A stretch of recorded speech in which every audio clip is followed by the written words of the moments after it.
오늘의 말씀 우리 다 같이 보도록 하겠습니다. 구약성경 에레미야 29장 10절에서 14절의 말씀입니다. 우리 다 같이 함께 합독하도록 하겠습니다. 여호와께서 이와 같이 말씀하시니라. 바벨론에서 70년이 차면 내가 너희를 돌보고 너희 선한 말을 너희에게 성취하여 너희를 이곳으로 돌아오게 하리라. 여호와의 말씀이니라. 너희를 향한 나의 생각을 내가 아나니 평안이요 재앙이 아니니라. 너희에게 미래와 희망을 주는 것이니라. 너희가 내게 부르짖으며 내게 와서 기도하면 내가 너희들의 기도를 들을 것이요 너희가 온 마음으로 나를 구하면 나를 찾을 것이요 나를 만나리라. 이것은 여호와의 말씀이니라. 나는 너희들을 만날 것이며 너희를 포로된 중에서 다시 돌아오게 하되 내가 쫓아보내었던 나라들과 모든 곳에서 모아 사로잡혀 떠났던 그곳으로 돌아오게 하리라. 이것은 여호와의 말씀이니라. 아멘.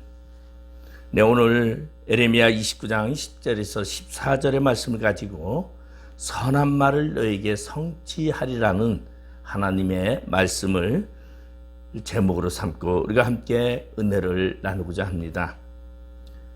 네, 우리 이러한 이야기가 하나 있습니다. 어느 추운 겨울날 산을 좋아하는 몇 명의 젊은이들이 눈 덮인 산 위로 등산하기로 했습니다.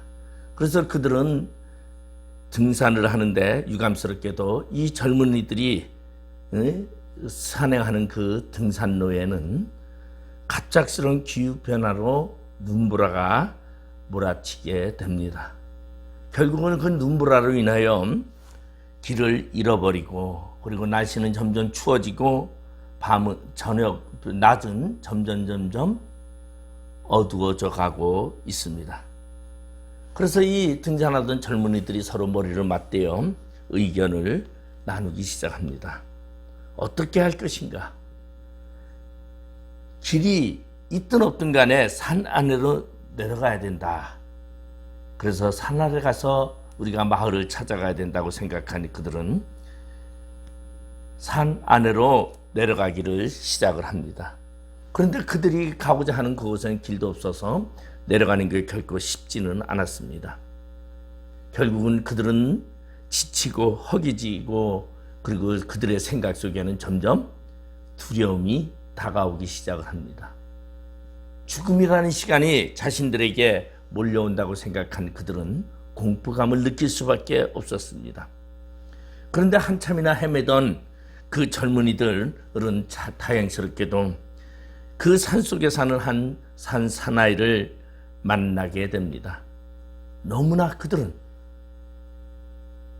좋았습니다. 이 사나이는 그 자신의 오두막으로 그들을 영접하고 그리고 먹을 것과 담요 그리고 따뜻한 커피를 대접을 합니다. 그들은 그곳에서 무사히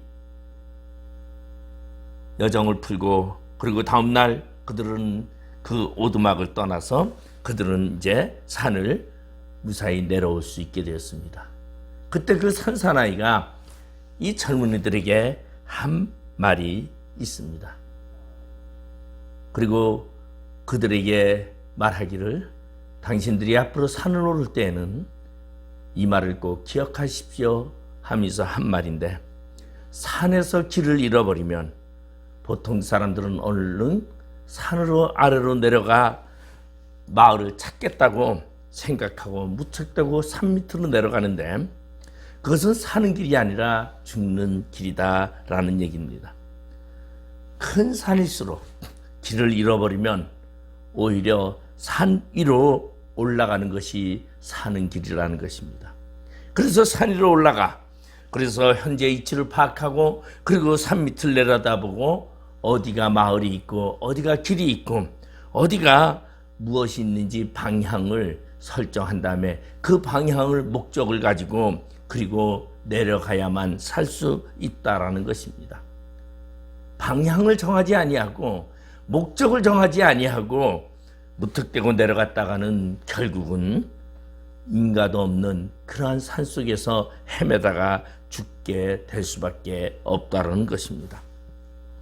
어려움이 생길수록 더욱더 방향과 목표가 설정되어야 한다는 것입니다. 오늘의 말씀을 우리 살펴보면은, 오늘의 말씀은 눈물의 선지자라는 에레미야 선지자가 남겨준 그러한 말씀입니다. 그리고 이 말은 바로 에레미야의 이 말씀은 바벨론의 포로로 잡혀가 70년 동안 그들이 살아야 하고, 그리고 70년 후에 하나님께서 그들을 회복시켜서 그리고 그들을 예루살렘으로 돌아오게 할 것을 예언한 말씀입니다.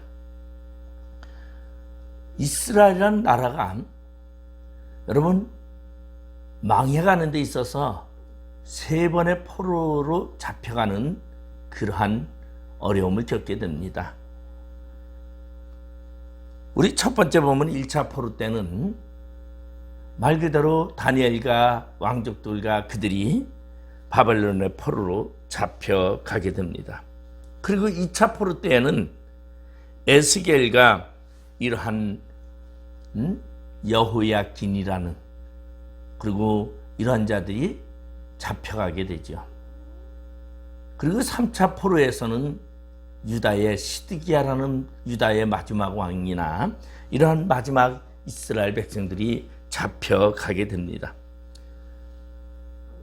물론 4차 포로도 있습니다. 그러나 이 포로들이 잡혀갔던, 이 바벨론의 포로로 잡혀갔던 자들이 바벨론에서 포로로 귀환하는 데 있어서도 우리 보면은 3차에 걸쳐서 포로 귀환하는 것을 우리는 볼 수가 있습니다. 1차 포로와 그 다음에 2차 포로는 바로 에스라라는 책에서 나타내지고 있죠. 우리 보면은 스룹바벨이라는 총독이라는 사람과 그 다음에 여호수아라는 대제사장을 통해서 포로 귀환을 하고, 2차 포로는 에스라에 의해서 포로 귀환을 하게 됩니다. 그리고 3차 포로 귀환을 다룬 것이 바로 오늘 느헤미야에 나타나고 있습니다. 이 예레미야 선지자는 이스라엘의 16대 왕인 요시야 왕 때서부터 활동했던 그러한 선지자입니다. 그리고 그는 1차, 2차, 3차 포로 시대와 예루살렘이 멸망당하는 것을 보게 되었고, 그리고 그는 멸망 후 남겨진 그 비참한 삶을 목격하고, 그리고 이스마엘이라는 이스라엘의 지도자들에 의해서 독립을 요구하는 그들에 의해서 예레미야는 결국은 이집트로, 애굽으로 끌려가게 되고 그곳에서 생을 마감하는 것을 볼 수 있습니다. 이 예레미야 선지자를 우리는 눈물의 선지자라고 말합니다. 비통의 선지자라고 부릅니다. 이 예레미야는 그의 출생사부터 그는 자신이 원했던 것이 아니라 하나님의 의지에 의하여, 하나님의 뜻에 의하여 그는 선지자로 부름받게 되고, 그리고 그는 17대 왕인 여호아스, 16대 왕인 요시야 왕, 여호아스, 그리고 여호아스 다음에는 18대의 여호야김, 그리고 19대의 여호야긴, 그 다음에 마지막에 시드기야라는 왕을 통해서 그는 사역을 하고 이스라엘의 멸망을 바라보게 됩니다. 그리고 그는 그러한 이스라엘의 멸망을 바라본 그는 바벨론의 포로로 잡혀간 그들에게 편지를 보낸 것이 바로 오늘의 편지를 볼 수 있습니다. 먼저 포로된 자기 백성들에게 그 땅에 정착하면서 정상적인 생활을 영위하라고 충고합니다. 에레미야 29장 5절 6절에 보면은 너희는 집을 짓고 거기에 살며 텃밭을 만들고 그 열매를 먹으라. 아내를 맞이하여 자녀를 낳으며 너희 아들이 아내를 맞이하며 너희 딸이 남편을 맞아 그들로 자녀를 낳게 하여 너희가 거기에서 번성하고 줄어들지 아니하게 하라. 바벨론의 포로로 잡혀가서 그들에게 그저 돌아오려고 그런 생각하지 말고 정상적인 생활을 하라. 왜? 하나님이 이미 계획하고 계시는 하나님의 섭리가 있다라는 것입니다. 그리고 7절에 보면은 너희는 내가 사로잡혀 가게 한 그 성읍의 평안을 구하고 그를 위하여 여호와께 기도하라. 이는 그 성읍이 평안함으로 너희도 평안할 것임이니라. 쉽게 말하면은 허튼 짓 하지 말라는 것입니다. 너희는 바벨론의 포로로 잡혀가서 그 바벨론을 위하여 기도하라. 쉬운 얘기가 아니죠. 적국을 향하여 기도하라. 기도하면은 그것은 바로 너희들의 평안을 위한 것이다 라는 것을 이야기하면서 바벨론의 멸망을 위하여 기도하는 것이 아니라 바벨론의 평안을 위해서 기도하라고 말하고 있습니다. 우리 하나님의 백성들은 어느 곳에 가든지 그곳의 평안을 위해서 기도해야 합니다. 그래서 누가복음 10장 5절 6절에 보면 어느 집에 들어가든지 먼저 말하되 그 이 집이 평안할지어다 하라. 만일 평안을 받을 사람이 거기 있으면 너희 집 평안이 그에게 머물 것이요 그렇지 아니하면 너희에게로 돌아오리라. 우리는 평안을 기도하는 자가 되어야 합니다. 그런가 하면은 에레미야는 또 백성들에게 이렇게 말합니다. 29장 8절 9절에 보면은 만군의 여호와 이스라엘 하나님께서 이와 같이 말하노라. 너희 중에 있는 선지자들에게와 점쟁이에게 미혹되지 말며 너희가 꾼 꿈도 고지 듣고 믿지 말라. 내가 그들을 보내지 아니하였어도 그들이 내 이름으로 거짓을 예언함이라. 여호와의 말씀이니라. 그런가 하면 10절에 보면 오늘 본문의 10절에 보면 여호와께서 이와 같이 말씀하시니라. 바벨론에서 70년이 차면 내가 너희를 돌보고 나의 선한 말을 너희에게 성취하여 너희를 이곳으로 돌아오게 하리라. 어느 곳에 가서 있든지 하나님의 시간, 하나님의 때를 기다리라는 것이에요. 거짓 선지자들에게 현혹되어 가지고 그것에 부안해동하지 말라고 하는 것입니다. 이스라엘의 패망의 시기에 많은 거짓 선지자들이 일어납니다. 그리고 하나님이 우리를 바벨론에서 2년 만에 돌아오게 하리라고 거짓 예언을 합니다. 그런데 하나님은 분명히 내가 70년을 그 너희들이 바벨론에서 포로로 있게 하리라고 말하고 있습니다. 여러분 하루하루를 살아가는 것도 힘든데 포로 생활로 70년을 산다는 것은 결코 쉬운 일은 아니지요. 가서 노는 것도 아니고 이스라엘 백성들이 유브라테스 강으로 그들은 전부 잡혀가 그 지강 사이에 그들은 장막을 치고 그곳에 살면서 제방뚝을 쌓는 것입니다. 다시 말해서 노예 생활 70년 그렇게 한다라는 건 쉬운 것은 아니지만 그 70년 동안 너희들이 노예 생활하는 그러한 삶 속에서도 너희들은 정상적인 삶을 살고 그리고 하나님의 때를 기다리라고 말합니다. 그렇게 하면 내가 너희를 다시 예루살렘으로 돌아오게 하리라. 언제 70년이 지난 후에 그러면은 일부 많은 사람들은 바벨론에서 죽은 사람도 있을 것입니다. 바벨론의 2세들이 돌아와서 삶을 살며 하나님의 백성인 이 나라를 만들어가는 것을 말씀하고 있습니다. 여러분 하나님의 언약은 하나님의 약속은 당대에 이루어지는 것이 아니라 후손으로 대대적으로 이루어져가는 것을 우리는 생각해야 합니다. 에레미야 28장 3절에 보면 이런 말씀이 있습니다. 내가 바벨론의 왕 느부갓네살이 이곳에서 빼앗아간 바벨론으로 옮겨간 것들을 여호와의 성전 모든 기구를 2년 안에 다시 이곳으로 되돌려오리라. 이러한 말을 할 때요, 이게 거짓 선지자들이 하는 말이죠. 하나냐라는 거짓 선지자가 이렇게 말합니다.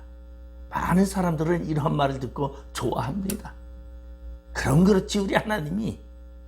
그러나 하나님은 그런 하나님이 아니라는 것입니다. 제가 과거에 교육자 수양회를 갔을 때 한 사건이 기억이 납니다. 그 수양회에 가서 어느 목사님이 이런 말씀을 해요. 교회가 좀 큰 교회인데 그 교회는 과거에는 보면은 목사님이 설교를 하면 방송실에서 설교와 동시에 테이프로 그걸 녹화를 합니다. 그러면 설교 내용이 보통 테이프 그 한 칸에 20개 정도가 이제 복사가 되는데, 그날 설교가 축복의 설교를 하면 예배 끝나고 나오면서, 그리고 그날 예배가 끝나면은 많은 사람들이 그 축복의 설교를 사가려고 그저 테이프가 그렇게 잘 팔린다고 합니다. 근데 축복의 설교를 하지 아니하면 그날 설교 테이프는 잘 팔리지 않는다고 합니다. 우리 모든 사람들은 복이라는 것을 무척 좋아합니다. 그래서 목사님이 축복의 설교를 하면 그 축복이 꼭 나에게 올 거라고 믿고 있고, 그리고 그렇게 생각을 하고 축복을 내가 가로채야 되겠다라는 그러한 욕망이 많이 있습니다. 그리고 축복의 설교가 아닌 고난의 설교라든가 사명의 설교라든가 그러면 그건 나와 무관하다고 생각하는 그러한 경우가 많죠. 그래서 설교도 골라 듣습니다. 요새는 유튜브로 설교가 워낙 많으니까 설교도 각자의 신앙의 그 사람의 성품과 그 신앙의 성숙도에 대해서 유튜브를 통해서 설교도 골라서 듣는 시대가 됐습니다. 좋은 거를 많이 들으면 좋다라고 생각하는 그런 것이 많이 있습니다. 물론 그럴 수도 있습니다. 그런데 그거보다 더 중요한 것은 오늘 이스라엘 백성들을 바벨론에 70년 동안 보내 그들을 고통 속에 있게 하고 그들을 돌아오게 하고자 하는 하나님의 계획이 무엇이었냐는 것이죠. 그것은 바로 하나님을 바로 알게 하고, 그리고 하나님의 백성으로서의 삶을 올바로 살아가게끔 하기 위한 하나님의 계획이 그 속에 담겨 있다는 것입니다. 오늘 본문 29장에 보면은 나 여호와가 말하노라 하는 말이 무려 11번이나 나옵니다. 본문이 10절에서 14절까지도 이 짧은 절수에 3번이나 나오게 됩니다. 10절에 보면 여호와가 이와 같이 말씀하시니라. 11절에도 여호와의 말씀이니라. 그렇게 말하고 있죠. 그런가 하면 14절에 보면은 이것은 여호와의 말씀이니라. 그렇게 말하고 있습니다. 이것은 여호와의 말씀이니라. 14절 끝부분에도 그렇게 말하고 있죠. 그러면 왜 하나님이 말씀하시는데 그 말씀을 반복적으로 말씀하고 있습니까? 이것은 하나님의 말씀을 듣고 그 말씀에 따르라는 것입니다. 그래서 계시록에도 보면은 기 있는 자는 성령이 교회들에게 하시는 말씀을 들을지어다 라고 말하고 있습니다. 이 예언의 말씀을 읽는 자는 다 복이 있다고 말하고 있습니다. 오늘도 하나님은 우리에게 말씀하고 계십니다. 하나님의 말씀을 듣는 자가 되시길 바랍니다. 그 말씀은 뭡니까? 너희를 행한 나의 생각은 11절에 보면 여호와의 말씀이니라. 너희를 행한 나의 생각을 내가 아나니 평안이요 재앙이 아니니라. 너희에게 미래와 희망을 주는 것이니라고 말하고 있습니다. 이것이 하나님의 생각입니다. 하나님은 우리를 향하여 생각하고 있습니다. 하나님은 우리에게 언제나 희망을 주고 평안을 주고 그리고 미래의 안정을 주고자 하는 것이 하나님의 계획입니다. 그런데 현재의 고난이 이것으로 끝나는 것이 아니다라는 것을 말해주면서 현재의 고난을 이기는 자가 되라는 것입니다. 여러분, 만약에 여러분의 자녀가 군대에 갔다면 여러분 평안합니까? 저도 과거에 저희 첫째를 군대에 보낼 때 걱정이 무척 되더라고요. 노심초사. 군대 가서는 어떻게 잘못되지는 않는가? 또 날씨가 추운데 또 뭔가 몸은 건강한지. 우리 처대가 군대를 갈 때에 훈련소로 들어가는데 2월 달에 들어가는데 날씨가 추우면은 걱정이 많이 앞서요. 이게 부모의 마음입니다. 하나님은 우리를 그렇게 생각하고 계십니다.